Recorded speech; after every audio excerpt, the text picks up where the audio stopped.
Après les démentis sur la mort du président de la République, le ministre de l'administration territoriale Osloton est interdit formellement tout débat lié à la santé de Paul Biya dans les médias camerounais. Dans un communiqué ferme datant du 9 octobre 2024, Paul Atangandi instruit au gouverneur de région la mise sur pied des cellules de veille pour traquer quiconque parlera encore de l'état de santé du président. Une troisième sortie officielle du gouvernement en 2 jours, il aurait fallu attendre les propagations des fake news pour voir les uns et les autres agir. Cependant, interdit formellement aux médias de débattre sur l'état de santé d'un chef d'État en 2024 révèle un caractère dictatorial. Ce ministre-là n'a pas ces pouvoirs-là. Rien dans le corpus de lois et des règlements du Cameroun ne lui donne la possibilité d'intervenir concernant, de limiter ou d'intervenir dans ce qu'on pourrait appeler les opinions des Camerounais émises à travers les médias. Seul le Conseil national de la communication aujourd'hui peut connaître des questions liées aux opinions des journalistes. Le même ministre de l'administration territoriale n'est pas juge du caractère sécuritaire ou pas des informations qui sont diffusées. Cela découle d'une réalité juridique qui lui échappe. Curieusement, difficile d'avoir d'autres réactions de journalistes. Ceux contactés évoquent le droit de réserve, la démocratie à l'épreuve de la santé du chef de l'État, une atteinte grave à la loi de 1990 sur la communication sociale.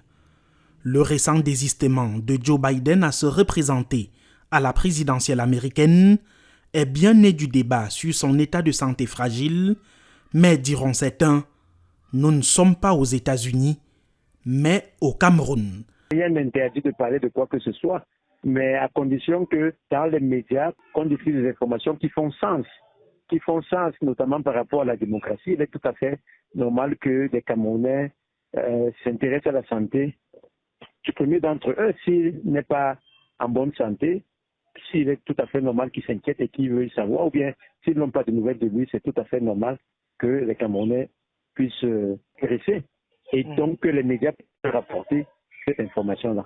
La mise en garde du MINAT, secrétaire permanent du Conseil national de la sécurité, vient enfler les débats sur la stratégie de communication du gouvernement camerounais en temps de crise.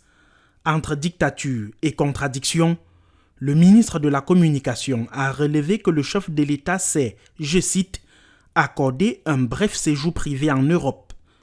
Le directeur du cabinet civil soulèvera le même jour que le chef travaille et vaque à ses occupations à Genève, d'où il n'est jamais parti depuis son arrivée en provenance de Beijing.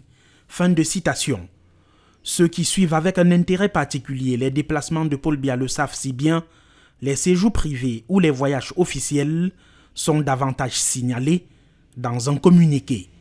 Le dernier voyage est bien officiel, celui de la participation au forum Chine-Afrique, dont le retour à la maison du président de la République reste attendu. Pendant longtemps, il n'y a pas eu d'informations sur le sujet. Et puis tout d'un coup, on a vu ce qu'on a vu là. Maintenant, est-ce que cette façon de communiquer apaise ou calme l'opinion publique?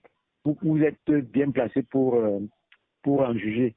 Mais bon, je pense que ceux qui ont communiqué, notamment les responsables du RDPC ou le ministre de la Communication, le DCC, sont parfaitement dans leur rôle.